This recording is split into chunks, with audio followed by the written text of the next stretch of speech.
So we're going to start off this morning, and I'm going to start off with the most exciting subject that I could think of personally, and that was negotiation. Isn't that the most exciting thing you've ever done?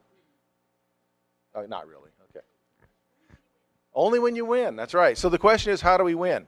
And I went through it and did some research to figure out what is negotiation. Who likes negotiating? Who really looks forward to negotiating? Okay, a couple people really like negotiating. What do you think of when you think negotiate? What's the image in your head of what you're going to be negotiating? Where do you go negotiate? A lot of people think like, yeah, buying a car. Is that fun? We all like going to the car lot. We go there, we figure, okay, we'll be in and out in about an hour. And then, your kids grow up and graduate while you're still there. And you feel like you've just been bludgeoned to death by the end of the ordeal. There's ways that you don't have to go through that. There's ways to get around that. And we'll talk a little bit about how do you get a little bit of more of an upper hand. And it's not to say that, car dealers are somehow inherently the worst people in the world to deal with, but there's a system that's set up that really doesn't work to your advantage. So we'll talk a little about that. So let's talk about what negotiation is, and you'll see why you all have sort of a little bit of a negative connotation about negotiation. There's two Latin words that were put together to create negotiation. The first is neg, N-E-G. That means not, zero. It's a negative. So that's why it's negative. Neg means no. Then the odium is actually the Latin word for leisure, for fun. Because the Romans split their world up into fun and business.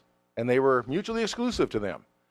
They never considered the fact that one person's leisure is another person's business, like say you're a travel agent or a park ranger or something like that. So to them, that was the world. And instead of having a word for business, their word for business was actually no fun. That was negodium. It just meant no fun. We're not at leisure right now. In the 17th century, negotiation became just the term of whatever is done in the course of business. So negotiation is actually the original term for business. So if you don't like to negotiate or you think you don't have to negotiate in business, that is what business is about. You're negotiating everything every day, even when you don't think you are. My daughter knew this somehow. When she went to college, she took a communications degree, which I told her, communications degree, I guess you're going to be an usher on the set of The Tonight Show someday. I don't know what else you do with that degree. And she said, no, we'll do fine. I want to do PR advertising. And I said, you need to take at least a business minor. You've got to take business classes. And she told me, Dad, there's no way I'm taking business classes. Business is no fun. I argued with her. I said, no, that's not true. Business is great. I've had a good time with it. Come to find out, when I research all this, she actually may have had a point there. I may have been wrong. So she gets kudos for that. Business technically means no fun. That's what it means. So negotiation can mean to find a way over or through something. We negotiate an obstacle course. That sounds a little more positive to me. Okay. So where and when do we negotiate? We mentioned the car lot. Do you negotiate anywhere else? With your kids. Is it good practice to negotiate with your kids a lot? Maybe over some things. Yeah, I would say over some things you can negotiate with them, a little give and take. Over basic obedience issue, maybe not. But for the most part, there's probably things we can give and take on. Do we negotiate on what shows we're going to watch on TV? Yeah, so, when it's the last game of the World Series, but Dancing with the Stars finale is on at the same time. By the way, just so you know, Dancing with the Stars is not technically a sporting event, so you can't use that as your argument that we're going to watch sports anyways. All right? Sometimes we don't know the conversation that we're in or we just had was a negotiation. So let's go to that car lot. When are you negotiating at the car lot? At what point are you negotiating? At the price. Usually we're haggling with the salesman. Okay? Now, is he actually a person that can tell you what price that car is going to be? No. See, they've got you at an unfair advantage because they want the person making the decision to be there. So if I brought someone with me and said, you know what, this person is going to negotiate on my behalf, and when you come to a number, they're going to come out and check with me and make sure that's okay. They're going to say, no, you have to be in the room if we're going to negotiate. But the salesman doesn't have the authority. He has to go talk to the sales manager, right? So that's actually an unfair advantage that's used a lot. in negotiating is one party can actually commit and the other party has to go check with someone else. That buys them time, that throws things off, puts things in their advantage. But what about when you're signing that sales slip at the end of it, the last stop you make before you get your keys? Remember, they take you out of you go and you drive the car, then they make you sit, and then they take you into the room and they kind of haggle with you. Then they make you sit a little longer, they haggle a little more, they come and sit a little longer, haggle a little more, then they come to a deal, then they make you sit longer. Then you go into another office and somebody else talks to you and they fill out the paperwork, right? That last meeting you had before they gave you the keys, was that negotiating? Yeah, see, we got a good, so someone knows back there. That is negotiating, and it's a lot of times more important than what you negotiated with the salesman. That may determine the actual interest rate you're going to pay on your car. That may determine any kind of warranty. All that stuff is negotiable. That is where they really make their money, is in that finance office. So you're still negotiating, but the problem is you leave and you had no idea you were just negotiating. You just thought this is what it is. It's like buying milk at the store. We pick it up, we pay the money, we go. So a lot of times we're confused as to what negotiation really is, and there's a lot of misconceptions. The idea of negotiating as a fight should not be. If you're in a negotiation and it's turning into something ugly, you're probably not negotiating with the right person. There was a project I did, about 15 years ago. I came out of the real estate acquisition, land entitlement, and development, construction management world. We did a project, and this was actually for a religious institution that we built in La Jolla area, about a $30 million project. The person that I answered to was the chair of the little committee that they put together. And he was actually a very successful property manager, real estate baron. He owned about 90,000 rental units. So he'd been doing okay for himself, doing pretty well. His idea of negotiating was, he read the book, I think, Winning by Intimidation, and mistook it for the Bible, I think.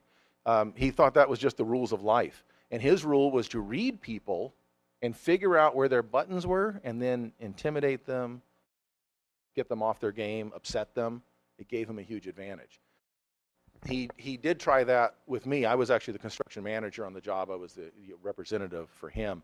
He tried that with me. My solution was to get up and walk away. Tell him, look, personal abuse doesn't work with me. I don't make that much money here. So once he understood that, because that worked with the architect and that worked with the general contractor that he was dealing with, once he understood that, he dealt with me a total different way.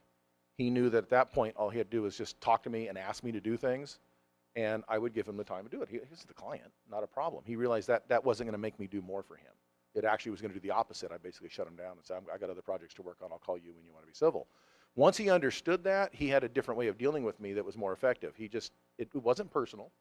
He just studied, but that was his idea of negotiating with people, was to figure out how they ticked and try to use that against them. That's not good negotiation. That is a person I would never go into business with, actually. A person you're negotiating with is not a foe to be vanquished. This is not about conquering. We kind of get that idea. Oh, I really killed them in that negotiation. I just shredded them. That's not a good plan. There should be something very mutually beneficial out of the whole deal. Any sign of weakness is not something to pounce on. Why do we negotiate? Again, the definition. Find a way over or through a difficult path. Most of you are in the real estate business here, I'm assuming, because we're at the Board of Realtors. Is a home buying transaction sometimes a difficult path? Okay. What are some of the issues that can come up? What are some of the issues that come up in these transactions that are very difficult? Repairs, okay? So the owner's saying, if I was going to repair it, I'd have stayed here. And the buyer's saying, if you don't repair it, I don't really want to buy it. Okay, so who's responsible for it? Okay, that's an issue. Who's going to pay for that? What else do we have? What's that? Appraisals. Okay, so we have an appraiser that comes out, and we think maybe it got lowballed if we are the seller. And if we're the buyer, maybe we think they went too high, and that's why we can't get the loan.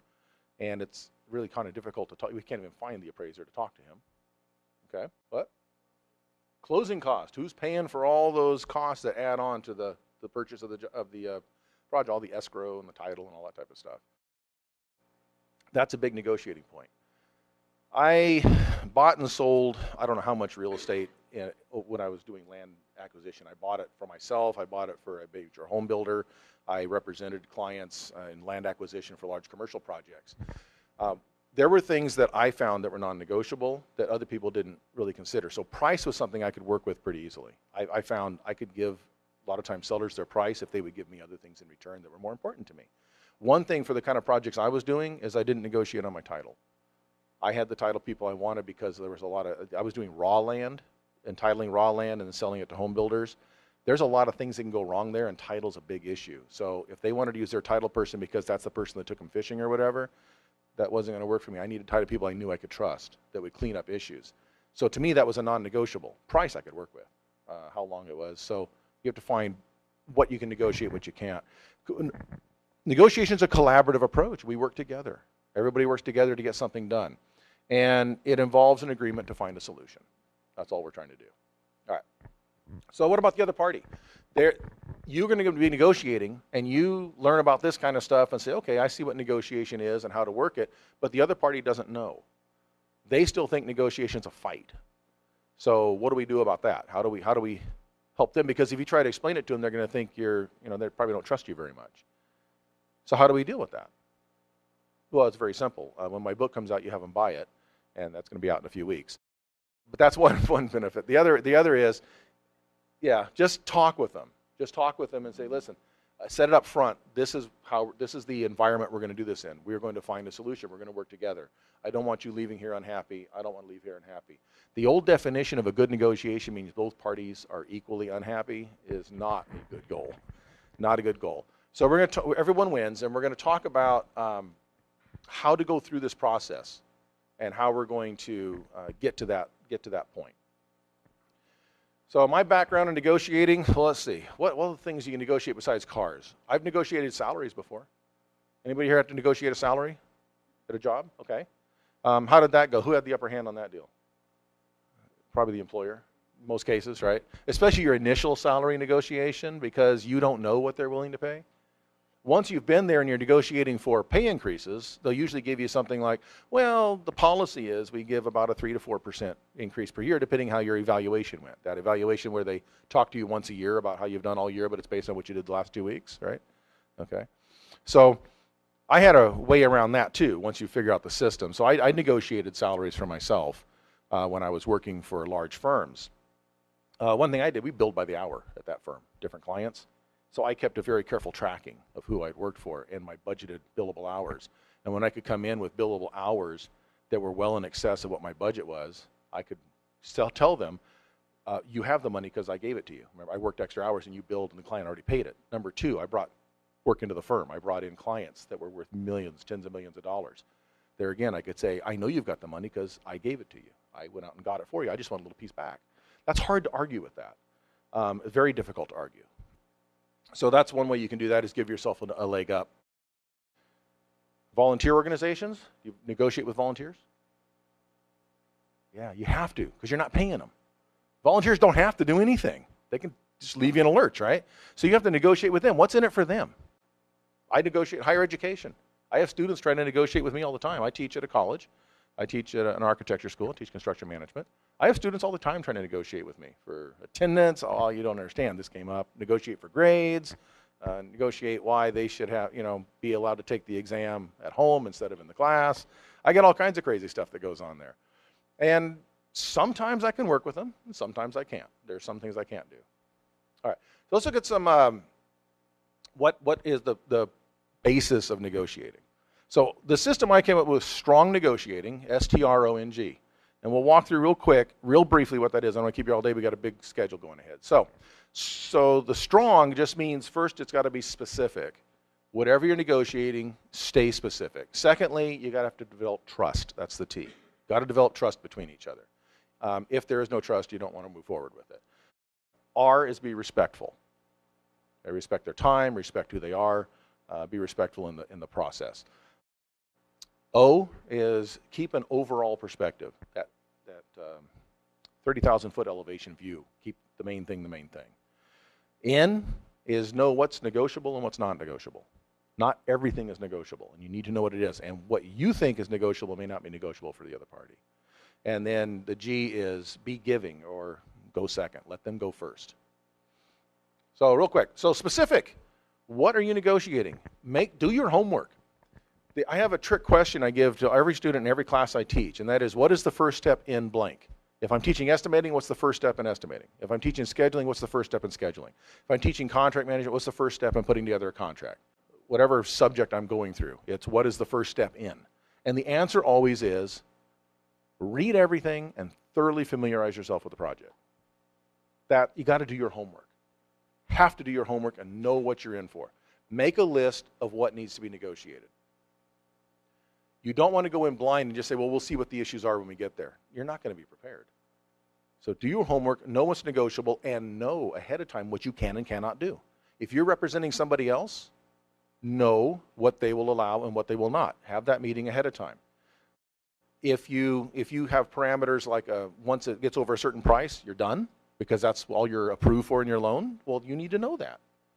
If there's time constraints, you need to know that. Know what you specifically need to talk to them about, what's important to you. And for me, in a lot of the contracts, it wasn't about the money and it wasn't about the time. It was about issues like indemnification clauses, defend and hold harmless clauses. Those were big issues. Those were contract killers that a lot of people overlook because that's hidden in the minutia of those general conditions of the contract. But to me, those were big deals, and I would fight for those things because the cost, that's easy enough to verify. We can get to a good number on those. So know your contract term. If you're dealing with a contract, read the contract. How many of you have read all the way through those real estate contracts that you use? They come out of the real estate board. You've read every single word in those contracts. Okay, that's a lot of exciting stuff to read, isn't it, right? Curl up by a fire, a nice warm blanket, and a cup of tea, and, read your contract. No, it is tedious. There's a lot of words in there we don't understand. Some of it seems confusing. It is brutal going through that, but you have to, and you have to read it again and again and again. So I was hired by a company recently to do some consulting work on government contracts they have. And I had to go through the NAVFAC, that's the Navy's Facilities Department, their conditions in their RFP. This is only for one, this isn't for a whole project. I'm helping a company out, they're just doing fire sprinkler replacements on buildings up in bases all in the middle of nowhere. 800 pages of terms and conditions and requirements just to put a sprinkler system in. It's ridiculous, but you got to read every single word of it because they have their own way of doing it. If you don't do it right, you don't get paid. You discuss these items in sequence. Try to prioritize where you want to go. Do you start with the biggest, toughest item first or the easiest items first? Easiest? Okay. Kind of a split decision there. Well, we have to look at what the strategy is. Here's the thing. If you start with the toughest item first and you go after that, and an hour later, we have not come to consensus. We got nothing on the table. If you can line up the easy stuff first, and just run through it, you've got a list of things you've already agreed to. You've built rapport. You're on the commonality. There's probably only one or two items that are really going to be contentious. And then when you get that sticking point, it's really nice to look at it and say, look how far we've come. Are we going to throw all this away? Really? Over? Because we may get that sticking point and we may be a couple $1,000s apart on something. On a hundreds of thousands of dollars transaction. That's what happens. People dig the heels in. And we can say, look where we are. We've gone this far. People have this idea of not walking away from a sunk cost. You guys know the accounting term, a sunk cost, you're in. Technically, you're not supposed to use that for decision making, but we can't help it as people. We feel like we were invested. Get that investment in there. Okay? Build rapport is good. It's good to build rapport at the beginning. Don't waste too much time with it. Build the rapport, get the trust, the mutual, I like you, you like me sort of thing, but don't go off on rabbit trails where you waste a lot of time. Be specific on what you're talking about. And that leads into building trust. It has to be mutual trust. If you are going in a transaction, and as you go in, you're thinking, I really don't trust this person at all. I know for a fact this person's a crook. What's your best course of action then? Don't negotiate. You don't have to do business with everybody. Pick and choose. If you can't trust somebody, why would you want to get into something where you're going to be in court someday? You're going to spend, the 80-20 rule? You want to spend 80% of your resources on 20% of those difficult people? No. If you can't trust people, you should not be doing business with them. And if people can't trust you, nobody should be doing business with you. That's all there is to it. All right? Okay. Go with honorable intentions. Assume the other party is going with honorable intentions. Integrity. What does integrity mean? Do what you say. Honesty.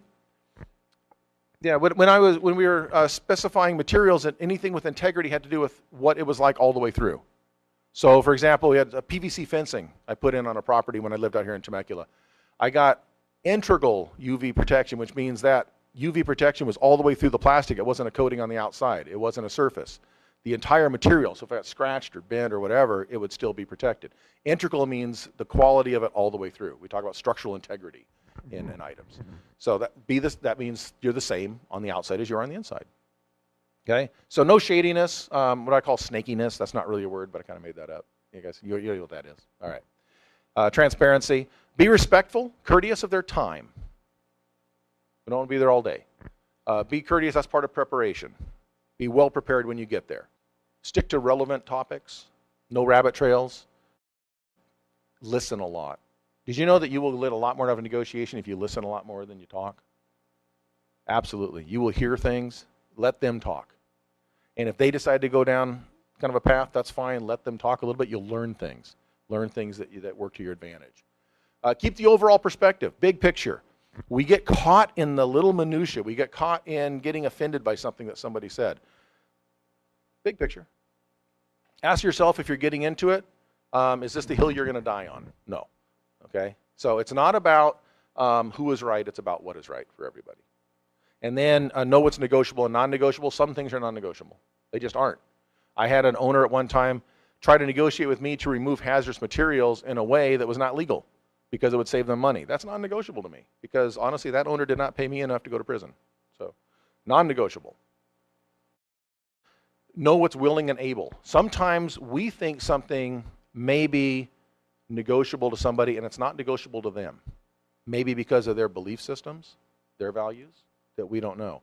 So be aware of that and then know for yourself things that seem like they might be negotiable that aren't for you. And let them know. I'm sorry, I don't move on this. And then the last one, be giving, go second. Let them go first. Hear what they have to say. You will give yourself all kinds of advantages by listening to what they have going on, what's important to them. There's, we're going to have to cut this because we're short. Usually when I go through this, I talk through ruthless and manipulative and coercive tactics. Not so you can use them, it's so you can be aware of them and not get taken advantage of, but we're not going to have time for that today. So that's a real quick primer on negotiation. Again, I will have, I'm putting this into a book. It'll be out in a few weeks.